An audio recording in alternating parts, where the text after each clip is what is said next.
I told people that this season's EPL is going to be interesting. And I think for me, the most interesting part of this season's EPL is that, apart from relatively Arsenal that are more like a shoe in to win the title, all things being equal, every other team around them seem to have a very tough run of football they will have to play.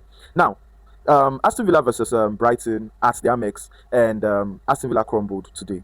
I thought this was a match that Aston Villa were going to at least impose themselves at the worst get a draw, because Brighton are one team that are very, very unpredictable. You don't know which side of them. Like when they want to play very well, they play very well. Then when they want to crumble, they crumble very well. But today they were up to it. Fabian Hostler's team stood up from the very get go. The match effectively ended in 31 minutes. They scored 4 goals. First goal in the 7th minute, although it was an own goal by former Manchester United player Lindelof. Then the Kuiper off the World Cup form, he picked up, although being a VAR goal that was given. Then Hinshaw got a double in the 30th and 31st minute. Like that goal was so fast. They were still just getting from one and they considered the next. And basically, Aston Villa just crumbled. They capitulated after that as Gomez now got a red card.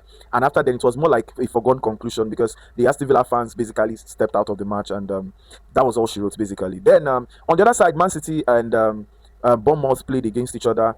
Now, the last time these two teams met, it was the match that decided the EPL season 25-26, and Bournemouth held Man City to a draw.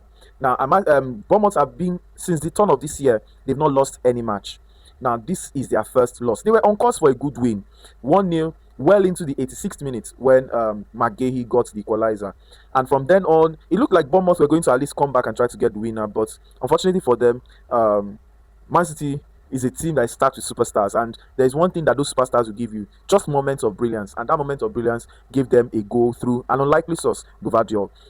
Very good match on both sides. Both matches today, watching them side by side was actually very interesting. Good to really tell you the truth. Both of them were really. One match looked like a foregone conclusion early. I think after that red card, I basically tuned my mind off that match and went straight to watching Man City and Bournemouth, and that match did not disappoint. Both matches are very interesting matches. As it's looking right now, very interesting look at the table right now. I'm seeing Man City is they're going to definitely struggle this season, like I already said previously.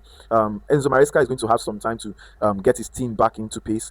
Beyond that, to Aston Villa on the other hand, after losing very key players, Morgan Rogers, Tillemans, they looked a bit like they weren't up for it, and the match actually ended the way it did. Now, so who do you see making it to the top three as it is right now? Following this first run of matches, who do you see making it into the top three in the EPL this season? I'd like to know your thoughts in the comment section. Don't forget to drop a like on the video, and we'll see you on the next one.